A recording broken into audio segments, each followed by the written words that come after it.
Mübariz İbrahimovla eyni yerdə xidmət eləmişəm. Biz bilirdik ki, orada cəhənnəm həftəsi deyilən bir həftə var. Elan edirlər ki, cəhənnəm həftəsi başladı. Çox psixologiyaya təsir edən bir mənzərələr var orada. O şalbanlarla sən yeməyə gedirsən, gəlirsən, yatanda şalbanlarla bir yerdə yatırsan. Yəni elə eləməlisən ki, o şalbanlar inciməməlidirlər və 1, 2, 3 deyirlər, yeməyə başlayırsan, başlamana deyirlər ki, vaxt bitdi. Və mənim postumun qarşısında yəni biz zəifçilik göstərə bilməzdik orada. Siz təsəvvür edin ki, tək başına atıcı silahlar olan avtomatdan atəş açıram, qaçıram PK-dan atəş açıram, oradan qaçaraq gəlib TŞK-dan atəş açıram. Mənə ucuz ölüm lazım deyil. Mən ucuz ölüm istəmirəm. Qrantomyotla birbaşa pəncərədən içəri atdım. İkincisini atdım, qapıdan içəri girdi. Üçüncüsünü atdım, Gülüstan meşələrindən biz bir tapşırığa getdik. Orada səngərin içində bizim dildə danışan ermənilər var idi. Dron qaldırdıq, onlara baxdıq ki, yox, yəni bunlar ermənilərdir. Mövqedə yerləşiblər. Siz təsəvvür edin ki, düşmənin 3 postunun arasından 100 nəfər sızmışıq, amma düşmənin 3 postunun bundan xəbəri yoxdur. Yəni onlar bizi öndən gözləyirlər, Tərtər istiqamətindən, İnciçay istiqamətindən, amma biz arxada döyüşürük. O ermənilər postda duran o 21, 22, 23-cü postun erməniləri şoka düşüblər ki, arxadakılar kimdir? Orada bir mövqe vardı ki, o mövqeyə girmək çox çətin idi. Çünki ermənilər mövqeyin içində oturmuşdular, biz açıqda döyüşürdük. Biz onlara yaxınlaşdıq, onlar da 2 nəfər bizə yaxınlaşdılar, Rusun generalı idi. O yaxınlaşanda özünü təqdim elədi. Mənə dedi ki, biz sizə mane olmuruq ki, dedim torpaq bizim torpaqdır. Bizə heç kim burada mane ola bilməz, bu bizim torpaqdır. O bizə hərbi salam verdi. Döyüş şəraitinə görə, mənim üzərimdə silah öndə olduğuna görə və Rus olduğuna görə mən onu, yəni hərbi salamını almadım, nə də səfərli gündüz.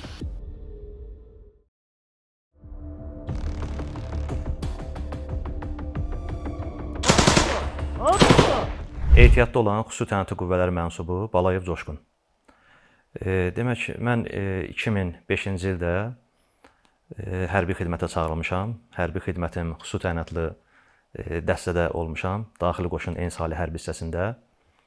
Xoş təsadüf oldu ki, bizim şəhid milli qəhrəmanımız Mübariz İbrahimovla eyni yerdə xidmət eləmişəm. Yəni, kifayət qədər təcrübəli bir şəxs idi. Allah şəhidimizə rəhmət eləsin. Yəni biz orada da onunla bir çox əməliyyatlarda, bir çox beynəlxalq tədbirlərdə, yarışlarda iştirak etmişik. Silahlı qüvvələrin Ensali hərbi hissəsində kurs keçmişəm. Gizir rütbəsi alıb vəzifəyə təyin olunmuşam və Müdafiə Nazirinin Ensali hərbi hissəsində xidmətə başlamışam. Xidmətim əsasən Kəlbəzər zonasında oldu. Camış dağları deyilən bir postlar var idi, o postda xidmət eləmişəm. Düşmənlə mənim aramdakı məsafə 3000 metrdən az deyil idi. Yüksək dağlıq bir yer idi, relyefi çox çətin idi. Məsafə çox idi, amma biz fasiləsiz müşahidə aparırdıq. Düşmənin bütün hərəkətlərin, yerlərin, hansı silahdan istifadə edirlər, şəxsi heyətin sayı, birliyi, hamısı haqqında mənim məlumatım var idi. Demək, belə deyim, 2008-ci ilin may ayı idi.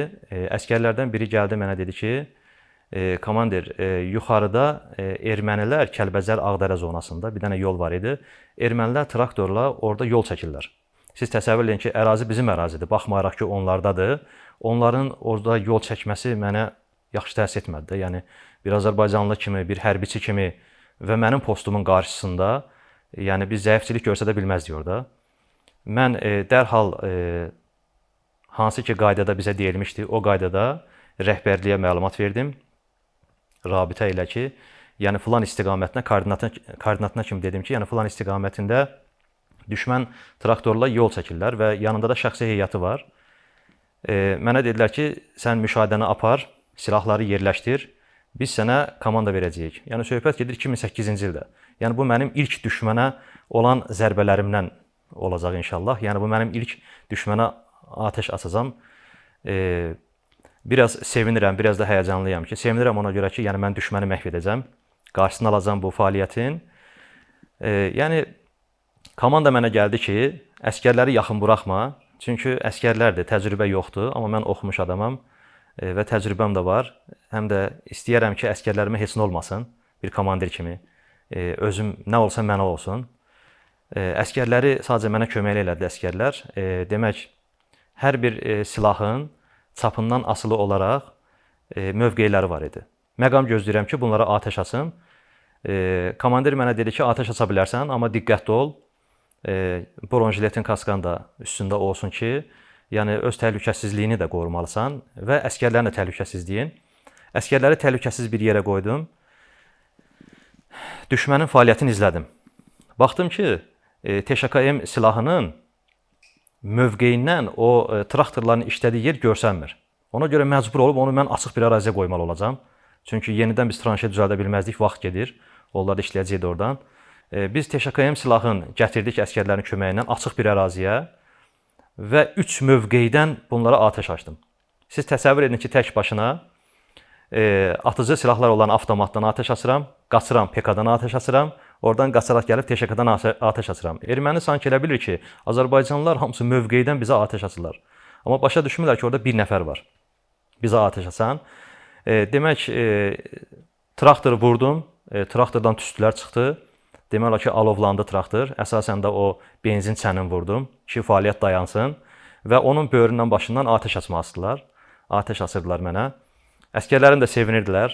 Yəni sanki orada qırğın gedir də. Yəni Kəlbəzərdə döyüş gedir. 2008-ci ildə atəşkəs olan bir vaxtda döyüş gedir.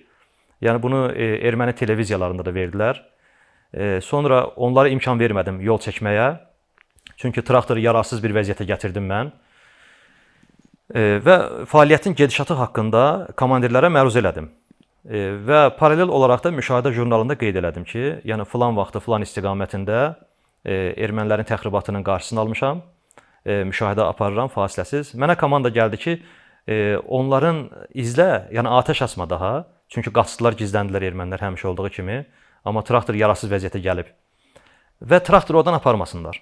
Mən demək olar ki, əsgərlərlə bir yerdə 13 saat ya 14 saat belə biz fasiləsiz müşahidə apardıq. Yenə öz mövqelərimizdən ki, traktor heç kim yaxını buraxmırdıq. Gəlirdilər, atəş açırdım, uzaqlaşırdılar. Traktor qalmışdı neytral bir ərazidə. Yəni iş də yarımçıq qalıb. Amma oranın relyefini nəzərə alsaq, yüksək dağlıqdır. Yəni dəniz səviyyəsindən 3500 metr yüksəklikdə yerləşən camış postlarıdır. Kəlbəzər, Ağdərəyə baxır, Sərsər su anbarına baxır birbaşa. Orada dumanlıq olur. Yəni mövsüm tez-tez dəyişir orada, havanın şəraiti. Dumanlıq oldu və başqa bir traktor gətirdilər. Biz demək olar ki, müşahidə təmiz məhdudlaşdı, biz görə bilmədik. Amma yenə də görməyərək atəş açırdım ki, onlar bilsin ki, biz onları görürük. Elə düşünsünlər.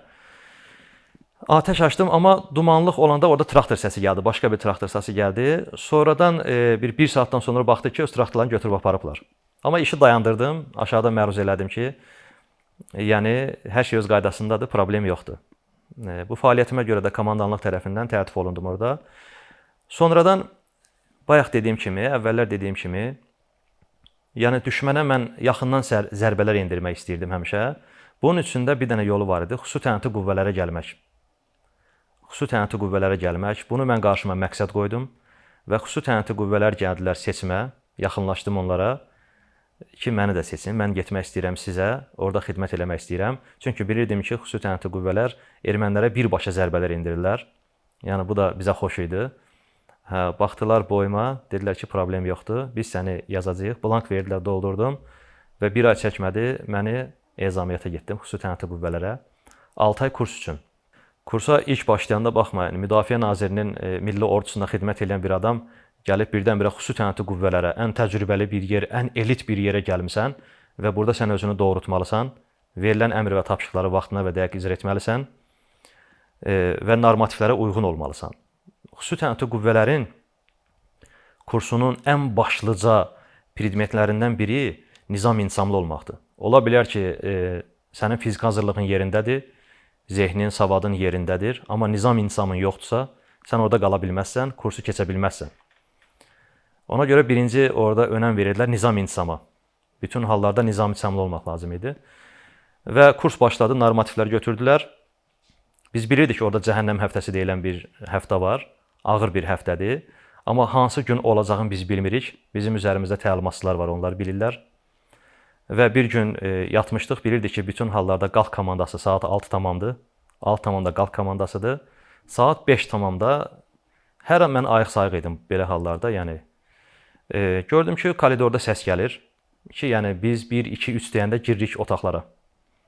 Mən yenə də hər ehtimala özümü ciddi apardım ki, yəni heç bir problem ola bilməz burada. Çünki mən bu kursun ağırlığını bilərək bura gəlmişəm. Və qapılar açıldı sərt şəkildə. Partlayıcı maddələr içəri atıldı. Silahların səsləri, onların səsləri qışqıraraq Hamısı bizdən qabaq o kursu keçmiş şəxslərdir, təcrübəli, praktikalı şəxslərdir və hər kəsi vura-vura, döyə-döyə hansı paltarı kim necə geyindi, kim çatdıra bildi, çatdıra bilmədi, döyə-döyə çıxardılar koridora. Koridorda sürünə-sürünə plasa, siz təsəvvür ki, elə bir abu-hava yaradırlar ki, sanki sən düşmən tərəfdəsən, düşmənə əsir düşmüsən, düşmən səndə necə davranar? Elə bir şərait yaradırlar, elə bir mənzərə canlandırırlar ki, sən orada sanki elə bilirsən ki, düşmən əlindədir. Sanki o şəxsləri sən heç tanımırsan. Halbuki bəzilərini tanıyırdıq biz. Amma maskada girirlər içəri. Və bununla da elan edirlər ki, cəhənnəm həftəsi başladı. İndi siz hələ mən bir ssenarini dedim də, yəni orada. Orada uzun taxtalar olur, şalbanlar. O şalbanlar suyun içində olub deyə çox ağırdılar. 2-3 nəfərə verirlər o şalbanları, götürürlər. O 2-3 nəfər nə qədər onu belində saxlayacaq? O şalbanlarla sən yeməyə gedirsən, gəlirsən, yatanda şalbanlarla bir yerdə yatırsan. Yəni elə eləməlisən ki, o şalbanlar inciməməlidirlər. Yerə qoyanda o şalbanlardan səs gəlməməlidir. Çox həm belə maraqlı, çox psixologiyaya təsir edən bir mənzərələr var orada. Elə bir vaxt oldu ki, Allah Taala'dan elə oldu ki, həmin o cəhənnəm həftəsində hava da cəhənnəmə döndü. Sulu qar qaralancaq. Yəni elə cəhənnəm həftələri var ki, elə dönəmlər var ki, orada hava isti olur ya da yağışsız olur da. Burada hava da, yəni hava şəraiti çox pis oldu da, yəni yağışlı oldu. Cəhənnəm həftəsinin ən çətin sınağı belə deyim, yemək məsələsi oldu. Çünki dizi üstə gəlirsən, yeməklərin, stollara düzülmüş yeməklərin qarşısında durursan, əllər boyun ardına, hər kəsə deyirlər yeməyə diqqətlə baxın. Bütün yeməklər istidir. Yəni siz təsəvvür edirsiniz də və sənə vaxtı demirlər. Və deyirlər ki, 3-ə kimi sayırıq, yeməyə başlayırsınız. Hər kəs yeməyə baxır və 1, 2, 3 deyirlər, yeməyə başlayırsan, başlamana deyirlər ki, vaxt bitdi. Yəni kim orada nə yedi, odur və heç kim o vaxt bitdi sözündən sonra əlin heç nəyə ata bilməz, dərhal kursdan xaric olmalısan. Yəni ən çətini budur. Və elə komanda verirlər ki, misal üçün yemək yedin, risk edirlər ki, yeməkxananı su bastı. Yəni su bastı, sən boğulmamaq üçün çıxmalısan çölə. Çöldə də yenə də adamı düzürlər, baxırlar ki, görə kimin üstündə, başında çörək var ya yoxdur, kimsə nəsə götürə bilər. Yəni ən çətini odur. Çünki ac vəziyyətdə sən bütün fəaliyyəti yerinə yetirirsən və hər gündə, günün sonunda deyirlər kim kursdan çıxmaq istəyir. Çünki gün ərzində görübdür cəhənnəm həftəsini. Bir həftənin tamamında bizim təlimatçılardan biri belə bir söz işlətdi. Bilirdi ki, cəhənnəm həftəsi bitib üzə. Dedi ki, yoldaşlar, bəs belə bir komanda gəlib ki, cəhənnəm həftəsi bir həftədə artırılıb. Bu bir psixoloji yoxlama idi, amma çoxları onu dərk eləmirdi. Bunu deyən kimi 4-5 nəfər çıxdı qabağa ki, biz dözə bilmirik, çıxırıq. Dedi, siz çıxın. Amma zarafat edirdim. Yəni cəhənnəm həftəsi bununla da bitdi. Yəni gördünüzmü, psixologiya, birinci növbədə psixologiya yerində olmalıdır. Biz kursu bitirəndən sonra bizi əməliyyat bölmələrinə böldülər. Mən getdim, düşdüm əməliyyat bölməsinə. Orada hamısı təcrübəli köhnə hərbi qulluqçular idi. Teymurov Pəncəlinin qrupuna düşdüm mən. Yaxşı ki, ora düşdüm. Çünki Teymurov Pəncəlini mən orada tanıdım. Onun bilik və bacarığından yararlandıq. Bizə çox şeylər öyrətdi. Onun döyüş qabiliyyətini, onun təcrübəsi, onun bütün fəaliyyətlərini biz izləyirdik. Və çox maraqlıdır ki, o öz işin bəzən qırağa qoyub bir-bir bizi hazırlaşdırırdı, öyrədirdi, yəni ərinmirdi. Çünki o adamı biz tanıyandan bizdə vətənpərvərlik hissi daha da oyandı. Var idi, amma daha da oyandı. Çünki o adamın gözündə bir qığılcım var idi. O adamın gözündə bir qisas hissi var idi. Baxmayaraq ki, yəni sülh dövrü idi. İlk dəfə bizə komanda verdilər 2014-cü ildəki. Ümumiyyətlə bizim fəaliyyətlər 2012-dən başlayıb. Bütün o snayper tapşırıqları, digər fəaliyyətlər, gizli əməliyyatlar başlayıb. Amma birbaşa hücumlar 2014-cü ildə, avqust ayında başladı. Deyəndə ki, orada seçirdilər. Konkret qruplara ayırdılar ki, filan qrup bugün tapşırıq sənin qrupundur. O da təsadüfən bizim qrupa düşdü. Bizim qrupda 12 nəfərdən ibarət idi. Hər kəsdə bir his var idi ki, indiyənə qədər nə öyrənmişiksə, döyüş meydanında bunu ortaya qoymalıyıq. Yəni sən döyüş meydanında elə bir zəifçilik göstərə bilərsən ki, indiyənə qədər öyrətdiklərin heçə gedə bilər. Ona görə hər kəs bacarıdır ki, bir prinsip var idi ki, mən gör özümü düşmənə necə göstərəcəm. Düşmən bizi hiss eləməlidir, həqiqətən. 2014-cü ildə döyüşə başladıq. Demək, istiqamət olaraq deməyəcəm. bizə bir istiqamət verdilər. Həmin istiqamətdən döyüşə girdik. Neytral ərazidə minanı təmizləyərək milli qəhrəman Teymurov Pəncəli öndə olaraq minanı təmizlədi və biz düşmən postuna səssiz şəkildə çatdıq saat 1:00-da. Tapşırığın yerinə yetirilməsi saat 1-dən 5-ə qədərdir. Yəni 1-dən 5-ə qədər bütün fəaliyyət icra olunmalıdır və geri dönməlisən. Saat 1:00-da biz deyilən yerə çatdıq və biz düşmən səngərinə qalxanda gördük ki, məndə də orta çaplı silahlardan RPG 7V silah idi və 6 dənə də mərmisi var idi. Birinci mən qalxdım yuxarı. Hər kəs öz mövqeyini tutmuşdu ki, ora hücum eləyək. Mən yuxarı qalxanda gördüm bir əsgər gəlir. Erməni əsgəri, əlində fanar və yanında bir dənə it. Amma o səs eşidib, amma bilmir nədir. O heç vaxt başa düşməzdi ki, Azərbaycan əsgərləri, zabitləri, gizirləri buradadır. O yaxınlaşanda mən əyildim aşağı. Mən onu gördüm, da bilmirəm o məni gördü ya yox. Mən əyildim aşağı, məndən solda bir nəfər bizim hərbi qulluqçu var idi. Mən ona dedim ki, adı Rızadır. Köhnələrdəndir, köhnə baş gizirimizdir, təcrübəli şəxsdir. Dedim, Rıza, əsgər yaxınlaşır bizə, mənim əlimdəki silahla mən bunu vurub, silahı, yəni belə adam üçün tərk eləmək istəmirəm də. Mən istəyirəm böyük bir sığınacağı məhv edim. Rıza qalxdı, belə baxdı. Rızada isə avtomat silah idi. Rıza dedi ki, başa düşdüm. Əlindən qumbaranı birbaşa tulladı əsgərin üstünə. Əsgər məhv oldu orada. Əsgər məhv olan kimi mən qalxdım ayağa. O partlayışın səsindən sığınacağın içində, ermənilərin o sığınacağının içində işıqlar yandı. Yəni onlara komanda verildi, həyəcan verildi ki, yəni basqın olunub bura. İşıqlar yanan kimi qrantomyotla birbaşa pəncərədən içəri atdım. Pəncərədən içəri atdım, orada bir dənə partlayış gəldi. Çünki termobolik bir mərmi idi. İstilik verir, sonra içəridə partlayır. İkincisini atdım, qapıdan içəri girdi. Üçüncüsünü atdım, sığınacaq təmiz məhv oldu. Qıraqdan qaçanları da bizim şəxsi heyət məhv elədi və içəri girdik, kontrol atış elədik. Düşməni tamamilə məhv elədik və uğurlu bir nəticə olaraq geri döndük. 2015-ci ildə Gülüstan meşələrindən biz bir tapşırığa getdik. O tapşırıqda erməni kolonu gəlməli idi, yəni maşın gəlməli idi. Biz o maşını məhv etməli idik və uğurlu şəkildə geri dönməli idik. Biz orada elə bir yerə getdik ki, meşənin içi ilə, o meşə insan ayağı indiyənə qədər dəyməyib. Neçə illər, yəni ora insan ayağı dəyməyib. Biz yaxınlaşdıq, birbaşa onların yollarına çatdıq və mövqeyləndik. Orada bir tərtiblanma oldu. Çünki bəzi döyüş tapşırıqlarında bəzən planladığın kimi heç nə getmir. Çünki düşməni sən sağdan gözləyirsən, elə ola bilər ki, düşmən solda gələ bilər, amma sən vəzifəni mütləq surətdə icra etməlisən. Düşmən texnikası əgər sağdan gələrsə, filan kəslər hücum edəcək, soldan gələrsə, təyin olunduğu şəxslər hücum etməlidirlər. Elə oldu ki, biz tərəfdən gəldi. Bizdən hərbi qulluqçuların bir nəfər çıxdı maşının qabağına. Hətta şəhidimiz Qarayev Dilsuz da çıxdı maşının qabağına. Biri sağdakı şoförü vurmalı idi, soldakı isə onun yanında starşı var idi, böyük. Onu vurmalı idi. Rəhmətli Dilsuz, Allah rəhmət eləsin, şoförü vurdu.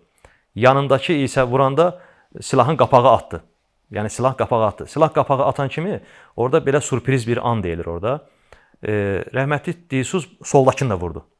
Soldakını da vurdu, amma o vurdu, əyildi maşının yanına. Maşın getdi qabağa, biz də onu partlayışla onu məhv elədik. Və sonra gözlədik. Maşına yaxınlaşmadıq, çünki onların blindajı daha yaxın idi. Çəkildik geri. Öncədən də ora biz MON 50 minaları qoymuşduq ki, gələn köməyi məhv eləyək. Çəkildik qırağa. Biz gördük ki, maşın kolonları gəlir, qıraqda çəkilmişik. Öncədən də minaları yerləşdirmişik. Ta-57 var bizdə cihaz.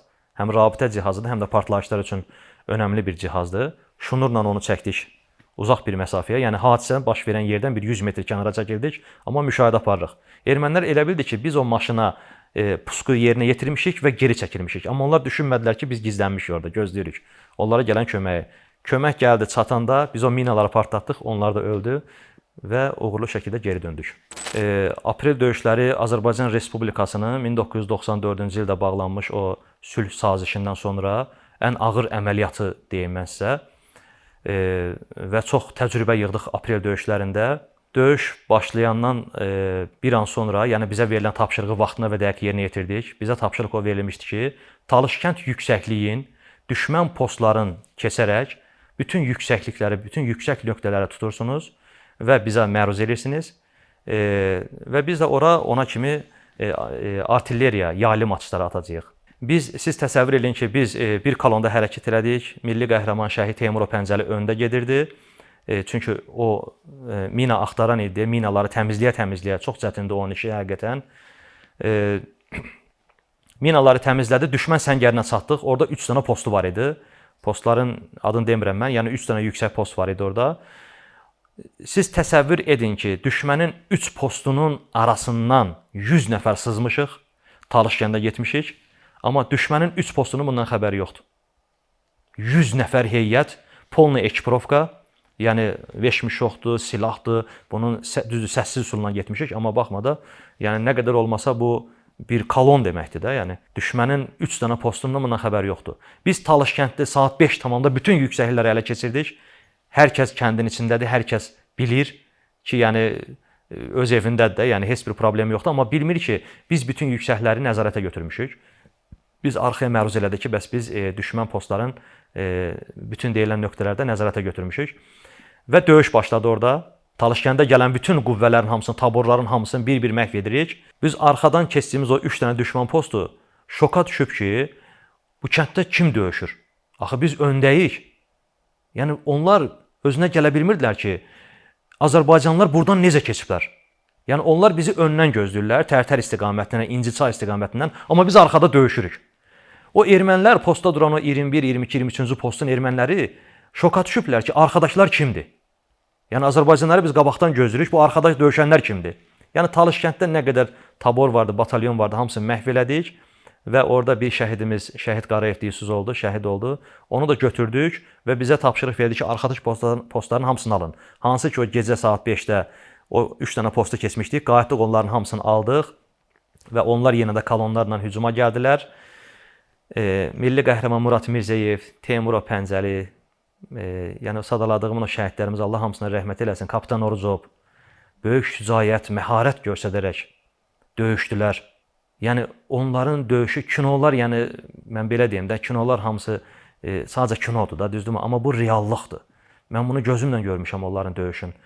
Çox var belə hal-hazırda işləyən də qardaşlarımız var.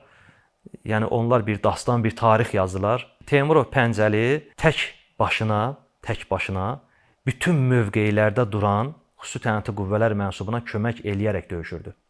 Yəni hər bir şəxsin orada öz mövqeyi var, öz mövqeyində döyüşməlisən. Mövqeyi o halda tərk eləyə bilərsən ki, ya oranı güclü şəkildə atəşə tuturlar, ya da sənin nəyəsə ehtiyacın var, silah doldurmalısan.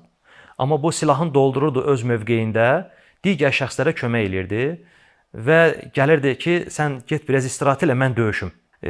Orada da yaylım atışları atırdılar ermənilər, tanklarla, minamyotlarla. O minamyotun, o yaylım atışların altında biz döyüş aparırdıq. Yəni sarsıdıcı zərbələr endirirdik. Düşmənin bir alayı gəlib o aldığımız o 3 dənə postu ala bilmirdilər bizdən. Bir alay elə bilirdi ki, Azərbaycan ordusu bunların qabağındadır. Amma bilmirdi ki, biz orada 15-20 nəfərik. 15-20 nəfərlə biz bunların ordusunun qarşısına durmuşuq.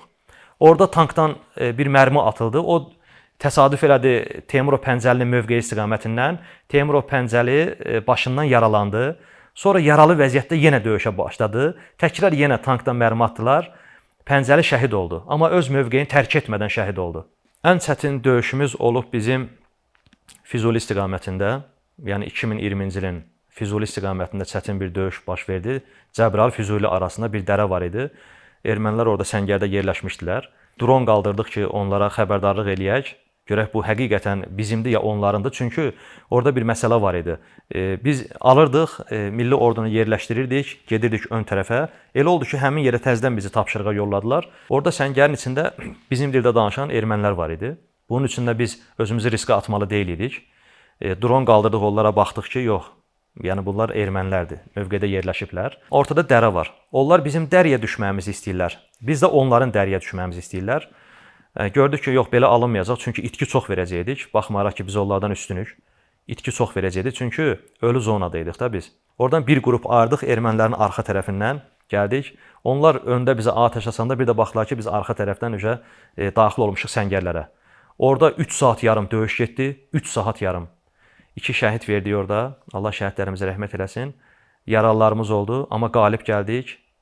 Yəni səngərə girdik, mövqeyə nəzarət elədik. Demək, atəşkəs oldu 8 noyabr 2020-ci ildə. Atəşkəsdən sonra və qanuna əsasən Kəlbəcərin təftəsimi üçün biz Kəlbəcər istiqamətində hərəkət elədik. Şuşadan Kəlbəcərə doğru hərəkət elədik kolonlarla. Biz getdik Kəlbəcərə çatdıq. Orada bizə dedilər ki, Kəlbəcər demək olar ki, tamamilə boşaldılıb. Amma orada Kəlbəcərin Ağdərə istiqamətinə gedən yolunda Vəng kəndi var idi. Orada bir kilsə var idi. Orada bir neçə yerli erməni əlində silah orada yerləşib ki, biz buradan çıxmayacağıq. Baxmayaraq ki, yəni atəşkəsdir, biz buradan çıxmayacağıq. Bizə tapşırıq gəldi ki, gedirsiniz, onları çıxardırsınız orada. Lazımdırsa, yəni müdaxilə edirsiniz sərt şəkildə, onları oradan çıxardırsınız. Yəni biz gəldik, həmin yerə çatdıq, orada bir döngə var idi. Biz ora çatanda gördük ki, Rusun bayrağı, Rus BMP-ləri, tankları oradadır və yanlarında da Rusun şəxsi heyəti var. Biz də orada Səfərli Gündüz, bizim komandirimiz, bizim Vətən müharibəsi qəhrəmanımız, bizim gözəl qardaşımız Səfərli Gündüz, yəni Azərbaycan Respublikasının ordusuna Allah Taala onu bir bəxş edib, çox təcrübəli, Şuşaya qədər döyüşə gedən bir şəxs. Səfərli Gündüz də bizim yanımızda idi, bizə rəhbərlik edirdi. Səfərli Gündüz dedi ki, Coşqun sən, mən, bir də bir nəfər vardı, bayraq tutan bir qardaşımız var idi. O da bayrağı tutdu, gedək ruslarla danışaq görək, məsələ nə yerdədir? Orada ermənilər var ya yoxdur, biz müdaxilə eləyək ya yox. Biz onlara yaxınlaşdıq, onlar da 2 nəfər bizə yaxınlaşdılar, Rusun generalı idi. O yaxınlaşanda özünü təqdim elədi. Bizim Vətən müharibəsi qəhrəmanı Səfərli Gündüz də özünü təqdim elədi. O başladı danışmağa ki, mən Rus sülh məramlı qüvvələrinin tabor komandiriyəm, rütbəsim və adını dedi. Bəs mən bura gəlmişəm Azərbaycan-Ermənistan arasında sülhü bərqərar eləməyə, təhlükəsizliyi təmin etmək üçün sizə yaxından köməklik göstərməyə. Belə elə. Mən də dedim ki, mən də onlara danışırdım bunların arasındakı sözü mən tərcümə edirdim orada. Dedim ki, sizin postunuz oradadır. Dedi, bəli, oradadır. Dedim, sizdən 100 metr bu tərəfədə biz post qoyacağıq burada. Mənə dedi ki, biz sizə mane olmuruq ki. Dedim, torpaq bizim torpaqdır. Bizə heç kim burada mane ola bilməz. Bu bizim torpaqdır. Güldü belə. Dedi ki, siz xüsusi təyinatlısınız. Vətən müharibəsi qəhrəmanı Səfərli Gündüz dedi ki, bəli, biz xüsusi təyinatlarıq. Bizim üstümüzə baxırdı belə. Dedi ki, əla. Dedi ki, mən burada olmayacağam. Mən burada olmasam, mənim bir dənə kapitanım var. O orada olacaq, onunla danışarsınız. Dedi ki, bizə ehtiyac yoxdur, siz haçan çıxırsınız buradan. Bizə deyin onu. Çünki biz bütün ərazini gəlmişik nəzarətə götürməyə. Dedi ki, biz onsuz da gedəcəyik, burada qalmayacağıq. Biz də mövqeləndik orada, sağollaşdıq. O bizə hərbi salam verdi. Amma döyüş şəraitinə görə, mənim üzərimdə silah öndə olduğuna görə və Rus olduğuna görə mən onu, yəni hərbi salamını almadım. Nə də Səfərli Gündüz.